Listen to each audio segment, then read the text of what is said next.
On parle immobilier maintenant? Oui, parce qu'on se demande tous quel impact a eu la crise du Covid sur le marché, où en sont les prix, est-ce qu'on est en train de changer d'habitude, quels sont les biens les plus recherchés. Laurent Vimont, bonjour, vous êtes avec nous, président de Century 21. On a d'abord Stéphane qui espérait une baisse des prix. Il a l'impression qu'il n'en est rien. Effectivement, ça a quasiment pas bougé. Bonjour. Alors, il y a eu beaucoup de choses écrites sur le sujet avec des pitis qui sont amusés à annoncer que les prix passeraient de 10, 15, 20%, en oubliant qu'il y a eu un ensemble de projets qui ont été gelés le 17 mars, et des projets sont nés entre le 17 mars et le 11 mai, date du déconfinement, et qu'on a dû faire face à une surabondance de clients acquéreurs. Et dans un marché d'offre et de demande, quand il y a plus de gens qui veulent acheter que de gens qui veulent vendre, ça ne va pas baisser les prix. Donc on assiste depuis 3 mois maintenant à un marché extrêmement dynamique. Le réseau Century 21 a battu ses records de nombre de ventes en juin et en juillet. Et malheureusement, ce n'est pas une bonne nouvelle pour ceux qui attendaient la baisse des prix. Ça vaut pour les achats et à la location, finalement, ça n'a pas bougé non plus. Alors, la location dépend du nombre d'investisseurs et du nombre de logements neufs qui vont être construits en France en 2019 et en 2020. Malheureusement, les chiffres sont pas bons et il est probable que la location dans les zones dites tendues en particulier ne soit pas favorable aux locataires et qu'il soit de plus en plus dur de trouver un logement en France. C'est un marché de pénurie.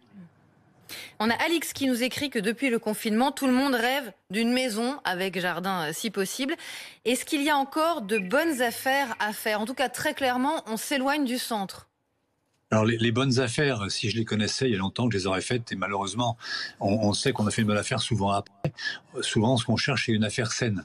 Et il faut bien comprendre qu'entre les intentions des Français qui cherchaient de la verdure, parce que le confinement leur a imposé des conditions de vie extrêmement compliquées, et la réalité, il y a des écarts importants. Dit autrement, les intentions ne sont pas des actions, et entre les rêves de verdure provoqués par la perte de liberté et le confinement, et la réalité, le retour entre autres aux conséquences d'un déménagement que sont le temps de travail, déménagement des enfants, changement d'école, et la réalité, il y a aussi de gros écarts. Donc on a vu beaucoup de gens chercher, beaucoup de requêtes sur Internet, mais malheureusement, peu passer à l'acte. Il n'y a pas d'exode tel que ça avait été annoncé. Il y a quelques catégories de clients favorisés qu'on appelle CSP+, on va dire cadre supérieur, profession libérale, qui sont allés acheter résidence secondaire à moins de 100 km des grandes villes, mais c'est quelques centaines de ventes et c'est pas des milliers de ventes. Est-ce qu'on peut dire aussi, Laurent Vimont, que malgré tout, j'entends ce que vous disiez à l'instant et la prudence sur la tendance, mais malgré tout, la petite couronne parisienne est un peu plus recherchée en cette rentrée, justement parce qu'on cherche un petit jardin, une petite maison? C'est très dur à mesurer. Quand on prend les ventes réalisées par le réseau au 3e trimestre, on va dire entre juillet et septembre, on observe qu'on a la même proportion d'achats de maisons et d'appartements qu'il y a un an.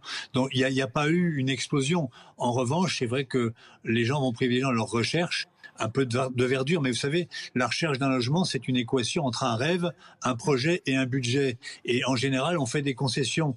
Idéalement, si on peut avoir un coin de verdure, c'est parfait, mais quand il faut que ça rentre dans le budget, on fait des concessions, ou bien sur la surface, ou la situation, ou bien l'environnement. Et malheureusement, on peut pas tout avoir. Donc, ce qui est prioritaire, c'est de trouver le logement et de mettre sa famille à l'abri. Après, si j'ai l'argent disponible et je peux acheter avec de la verdure, je le fais. Malheureusement, c'est pas le cas de tout le monde. Donc, il y a ce phénomène de requête sur Internet, par exemple, maison à 146%, qu'on ne voit pas du tout dans les chiffres de vente réalisés.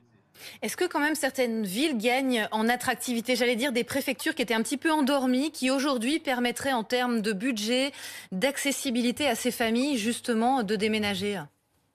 C'est un peu tôt pour le savoir et encore une fois, il faut bien mesurer les conséquences d'un déménagement. C'est un vrai changement de mode de vie. Quand vous habitez à 3 km de votre emploi, vous le faites en transport en commun. Quand vous choisissez de le faire à 10, 15, 20, 30, 40, 50 km, il faut une voiture, 2 voitures, il faut emmener les enfants à l'école. Il y a des conséquences qui sont lourdes et entre le rêve d'habiter à la campagne ou dans des villes de sous-préfecture par exemple et la réalité, le pas est dur à franchir.